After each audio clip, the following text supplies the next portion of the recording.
So if you've never been to Disney World or you haven't been in a really long time, you're probably wondering which rides you need to be concerned about getting fast passes for. I'm going to give you my top 10 go-to rides that I always try to get fast passes for. So since the beginning of the pandemic, Disney World has not had any fast pass options. They completely shut it down. And last night they finally announced that they're going to be bringing it back, albeit with a different name and a slightly different structure. So what you're going to see is a lot of things are going to have the name Genie Plus on there, lightning lanes, and several other things. They announced this last night, and so at this point we essentially know less than we actually know. So I'm not going to come on here and tell you exactly how the program is going to work, because to be honest with you, I think all of us have a lot of questions about that at this point. But it does mean that they are going to be bringing fast passes back, and I am super excited about that.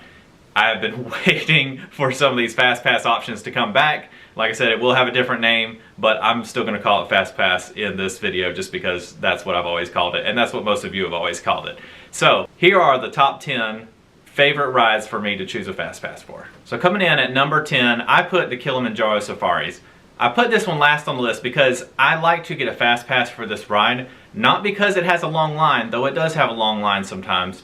I get it because I want to ride it at a specific time. I like to ride Kilimanjaro safaris right before dusk, like right in the minutes leading up to dusk, because that's when it starts to cool off a little bit at the end of the day. It's always hot down there in Florida. So right there at dusk, it's going to get a little bit cooler, and the animals are going to start to come out from the shade. A lot of them have been laid in the shade, or they've just been laying around sleeping all day, that type of thing. They like to come out, especially the lions. The lions sleep almost the whole day, and they'll stay in the shade. Sometimes you won't even see them on the safari ride.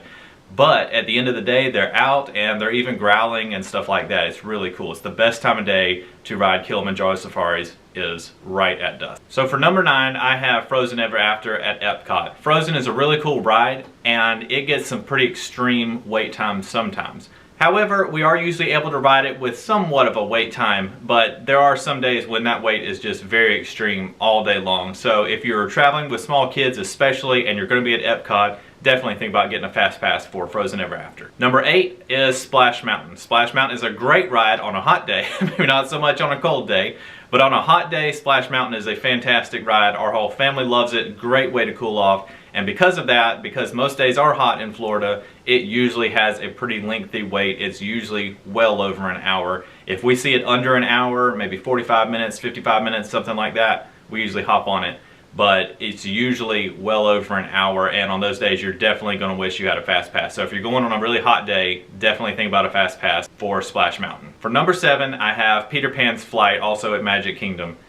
That one is a cool ride, great ride for the whole family. Young kids enjoy it, and for whatever reason, I don't think it warrants the length of the line that it has. It usually has a very long line, and I'm not really sure why. I think it's a good ride, but not a fantastic ride. It's not like, well, a big roller coaster, you know, that you would know would attract everybody.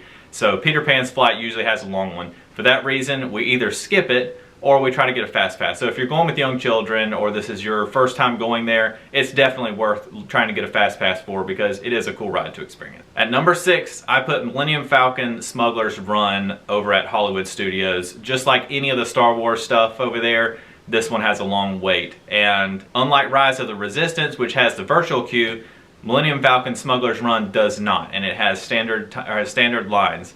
So you're going to want to try to get a Fast Pass for that once they become available again. Number 5 is the fan favorite, Space Mountain. I don't know what it is about that ride, but everybody that you talk to loves Space Mountain. Everybody that's been to Disney World talks about riding Space Mountain. They just love that ride. So it very often has a really long wait time, and it is definitely worth a Fast Pass. Under the old Fast Pass system, even the Fast Pass line would get backed up in the past. So we'll see how this new Genie Plus thing works out, but it's definitely something where you want to try to skip the line if you can. For number 4, I have Test Track over at Epcot. Test Track is the fastest ride that Disney has.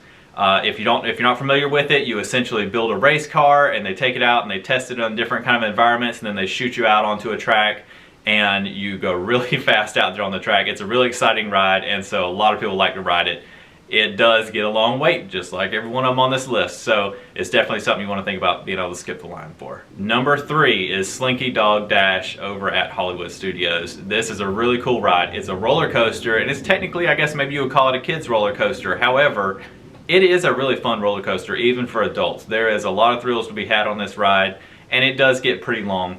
We have seen some days though where the wait time has dropped and we have waited in the standby line, and so it's not been too bad. But if you're going, you definitely want to make sure that you experience this, especially if you're only going to get to go once this year or once every couple of years or something like that. So definitely consider getting a fast pass for this one. Number 2 is Avatar Flight of Passage. So under the old system, we were never able to get a fast pass for this one. It stayed booked up. People loved this ride, and the wait time was very often over 2 hours, even 3 hours. Like, it was an extremely long wait time for this ride, and so we didn't even ride it for a while. It was a long time before we rode it.